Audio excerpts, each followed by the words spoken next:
नमस्कार। मुख्यमंत्र्यांनी लाडकी बहीण ही योजना घोषणा केल्यानंतर प्रत्येक सेतू कार्यालयाच्या बाहेर आपल्याला रांगा बघायला मिळाल्या। या रांगांनंतर महिलांना अतिशय हालअपेष्टा देखील सहन करावी लागली। अतिशय डॉक्युमेंट जमा करण्यासाठी तळतळ करावं लागली। आपण माझ्या पाठीमागे बघू शकता लहान लेकरं रडतं देखील आहे। या संदर्भात आपण महिलांशी चर्चा करणार आहोत। काय सांगाल मावशी, हे डॉक्युमेंट जमा करण्यासाठी आपल्याला काय काय करावं लागत आहे? काय डॉक्युमेंट आणि ही योजना आहे, या योजना तुम्हाला काय वाटते? योजनेबद्दल काय वाटतंय? आमच्या कोणी आवडले पैसे झाले का? 100 200 रुपयाचं काम घेतलं। आधार कार्ड, पॅन कार्ड, ओळखपत्र, रेशन कार्ड आणि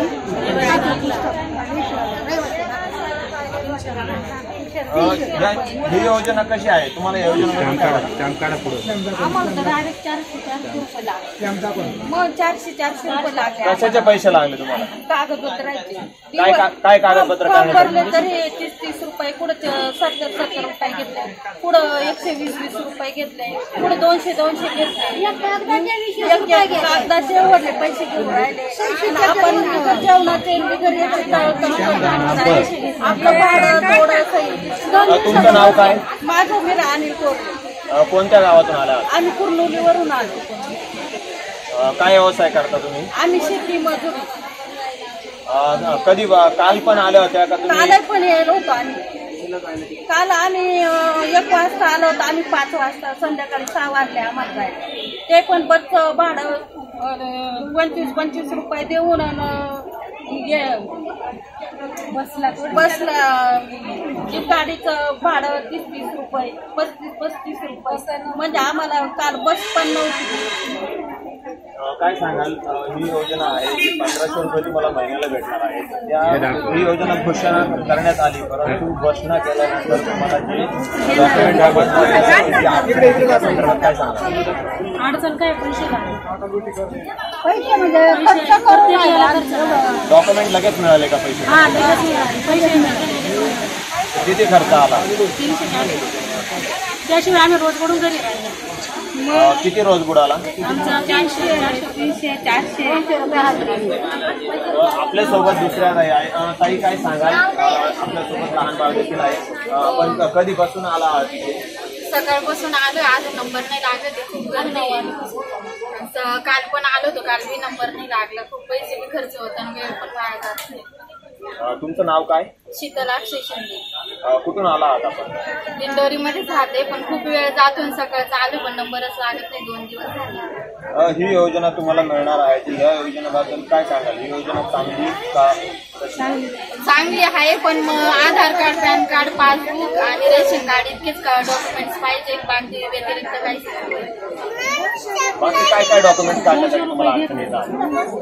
आम्हाला बँक अकाउंट खोलायला पण अडचण आली, पैशाची खूप असल्यामुळे होत नाही। त्याच्यामुळे हातावरचे त्यामुळे पण झाले ते खर्च वाढतोय। आपल्या सोबत मुली देखील आहेत। काय सांगाल? तुम्हाला देखील या योजनेचा लाभ मिळणार आहे। स्टॅम्प कशासाठी लागतो? स्टॅम्प तुम्ही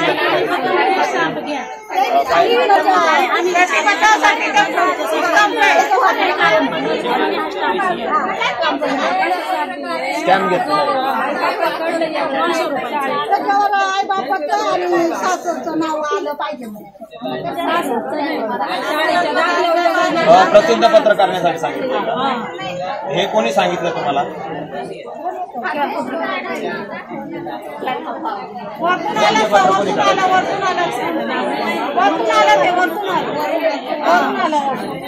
कोणी सांगितलं?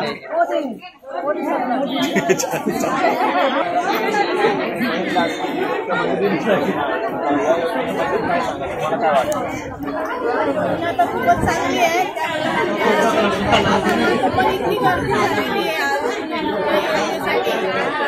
महिलांना काही समजत नाही काय करायचं काय नाही, काय सांगतं त्याच्यामुळे नक्की महिलांना सगळ्या वेळ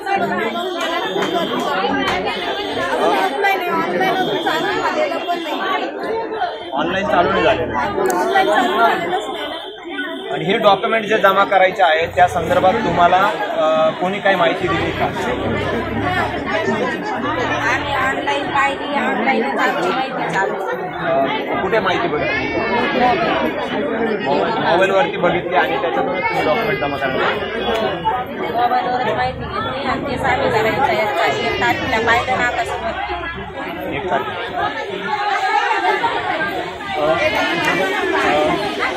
आणि या योजनेतून तुम्हाला फायदा होणार आहे. तर ह्या योजनेत जे ऑनलाईन करणार आहात त्या संदर्भात काही तुम्ही माहिती घेतली का?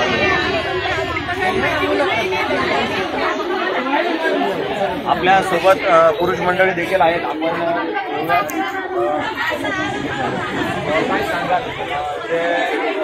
बहीण लाडकी ही योजना आहे, महिलांसाठी ही योजना मुख्यमंत्र्यांनी आणलेली आहे. या योजनेबाबत काय सांगाल?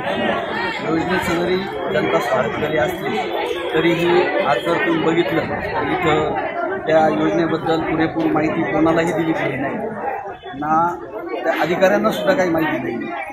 स्टॅम्प लागतोय, कशासाठी लागतोय, एका स्टॅम्पचे एवढे पैसे घेता येईल. ही खूप मोठी आता परत एक आर्थिक लूटच सुरू केली. ही कुठेतरी थांबली पाहिजे. त्यासाठी शासनाने योग्य निकष घालून द्यावे त्या योजनेसाठी आणि त्याचीवाली पुरेपूर माहिती त्या जनतेला झाली पाहिजे, एवढी आमची अपेक्षा. मी 1 लाडकी जी योजना आहे त्या योजनेमध्ये महिलांना संपूर्ण दिवस उभं राहावं लागत आहे. त्याबाबत तुम्ही काय सांगा? महिलाच नाही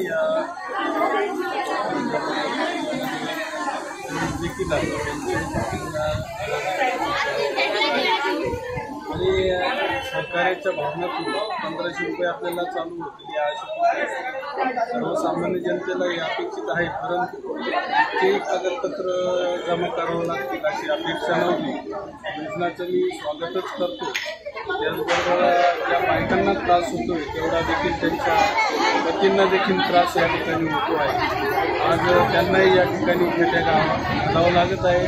आपण बघू शकता या ठिकाणी आता बऱ्याचशा महिला ज्या ग्रामीण भागातून आलेल्या आहेत त्यांची पती देखील त्यांची समवेत आहे आणि कुठंतरी या गोष्टीची त्यांना जाणीव करून दिली पाहिजे.